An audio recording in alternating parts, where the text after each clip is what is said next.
Difference between biography and autobiography. A biography is a story of someone's life written by someone else.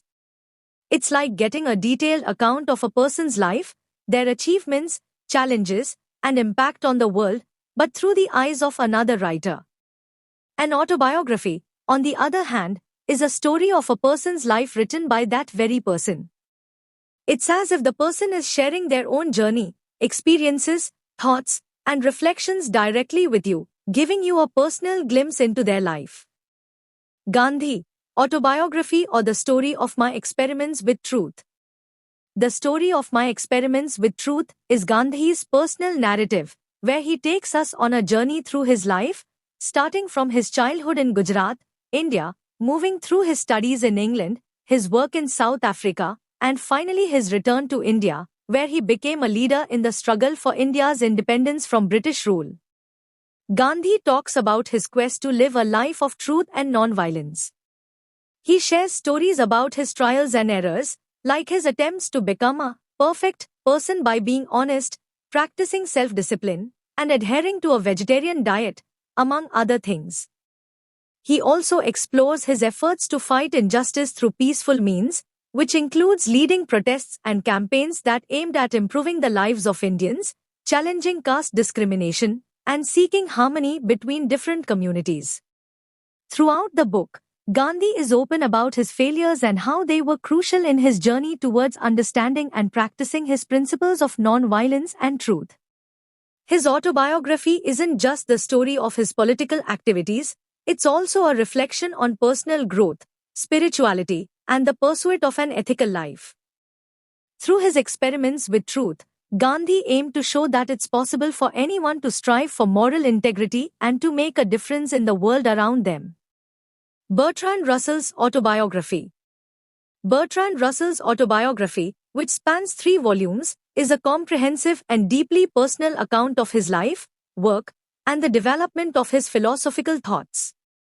Born into an aristocratic British family in 1872, Russell became one of the most influential philosophers, logicians, and social critics of the 20th century.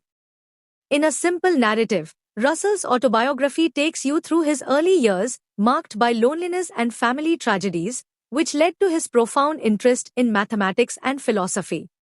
He recounts his academic journey, his work on logic and philosophy, including his famous contributions to analytic philosophy and his pioneering work in logic, mathematics, and the philosophy of language.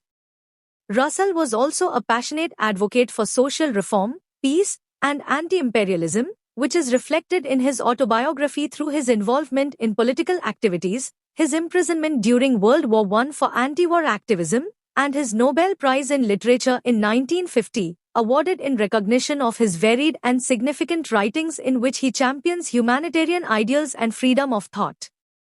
Throughout the volumes, Russell shares his personal struggles, his search for love and stability in his personal life, and his intellectual pursuits, offering a window into the life of a man who was deeply involved in the pivotal events and intellectual currents of his time. His autobiography is not just the story of his own life but also a commentary on the cultural and political history of the 20th century, told through the eyes of a man who sought to understand the world through reason and to change it for the better. Lytton Strachey's Queen Victoria.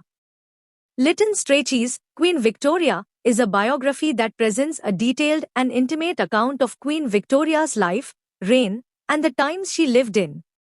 Strachey, known for his critical and often irreverent approach to biography, paints a vivid picture of Victoria from her birth, through her long reign, to her death. The book breaks down the image of Victoria as merely a mourning widow and showcases her as a complex, often contradictory figure. It explores her early life, her passionate marriage to Prince Albert, and how his death plunged her into deep mourning. Strachey also delves into her political relationships, including her influence over her prime ministers and her role in the expansion of the British Empire. Strachey's portrayal is significant for its attempt to humanize Victoria and show the impact of her personality on her reign and on the British monarchy. It offers insight into her personal fears, loves, and losses, set against the backdrop of the Victorian era's significant social, political, and technological changes. The book helped redefine biographical writing, combining psychological insight with historical detail, all presented in an engaging and accessible way.